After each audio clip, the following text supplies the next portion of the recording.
One of the classic signs of a false prophet is that his revelations are self-serving. The revelations give the prophet in question special moral privileges. How does this affect our views of Paul and Muhammad?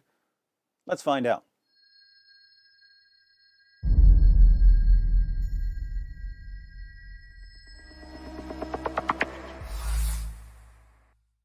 Am I the only one who gets suspicious when a guy who's supposedly receiving revelations ends up getting all kinds of special moral privileges from God?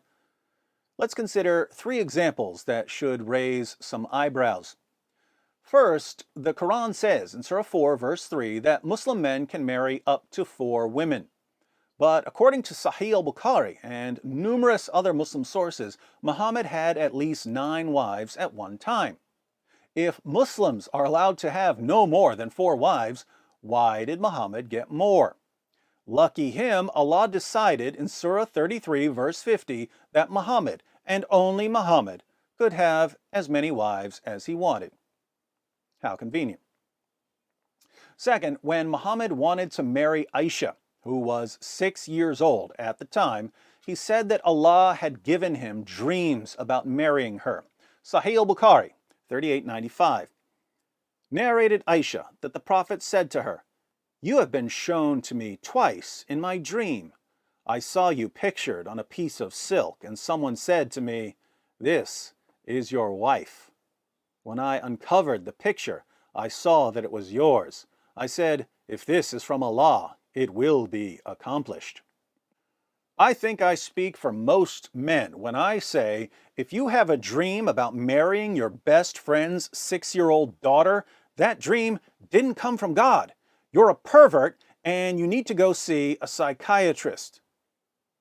Third, one day after Muhammad got caught having sex with his slave girl in his wife Hafsa's bed, he swore to his wives that he would stop having sex with his slave girl.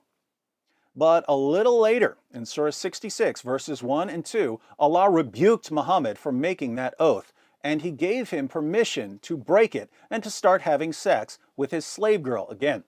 Since most people aren't familiar with this story, let's read about the historical background of Surah 66, verse 1 of the Quran. Sunan an-Nasai 34:11. It was narrated from Anas that the Messenger of Allah had a female slave with whom he had intercourse. But Aisha and Hafsa would not leave him alone until he said that she was forbidden for him. Then Allah, the Mighty and Sublime, revealed, "O Prophet, why do you forbid for yourself that which Allah has allowed to you?" That's Surah 66, verse 1, until the end of the verse. You can read more of the juicy details in Tafsir Jalalain. Muhammad eventually got the slave girl pregnant. Over the years, Aisha picked up on the fact that whenever Muhammad wanted something, he got a special revelation from Allah saying that he could have it. In Sahih al-Bukhari 4788, Muhammad receives one of his morally convenient revelations, and Aisha says to him, "I feel that your Lord hastens in fulfilling your wishes and desires." Indeed, there are times when Allah seems like he has nothing better to do than to encourage and justify Muhammad's sexual adventures. What about Paul? Well, there's not much to say about Paul's sex life because he was apparently celibate from his birth until his death. Paul knew that his life would be painful and difficult and dangerous, and that he would probably be killed for his preaching, and he just didn't want to get married and put his wife through all of that. Were there any special moral privileges for apostles? No, God called apostles to a higher moral standard and a more difficult life, not to a lower moral standard and an easier life. Paul describes the life of an apostle in 1 Corinthians 4. "To this very hour we go hungry and thirsty. We are in rags. We are brutally treated. We are homeless. We work hard with our own hands. When we are cursed, we bless. When we are persecuted, we endure it. When we are slandered, we answer kindly. We have become the scum of the earth, the garbage of the world, right up to this moment." become an apostle. It's a great life. And Paul knew what he was getting into from the beginning of his Christian journey. When Jesus sent Ananias to Paul shortly after his encounter on the road to Damascus, Jesus said, "I will show him how much he must suffer for my name."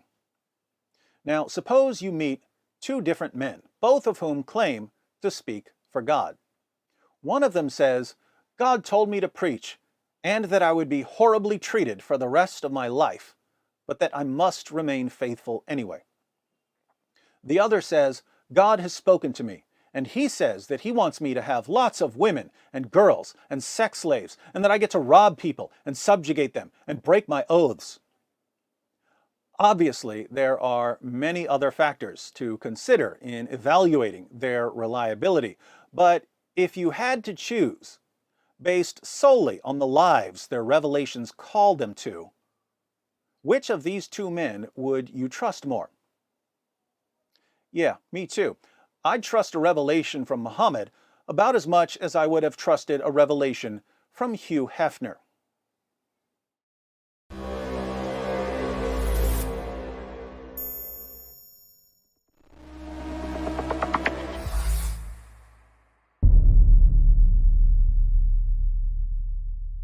Hi everyone, thanks for watching. In case you stumbled upon this video while browsing or searching, I wanted to let you know that it's part of a series comparing Paul and Muhammad.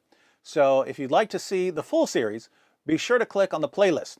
If you're already in the playlist, you're about to see how Paul's revelations made him a better person and how Muhammad's revelations made him a worse person.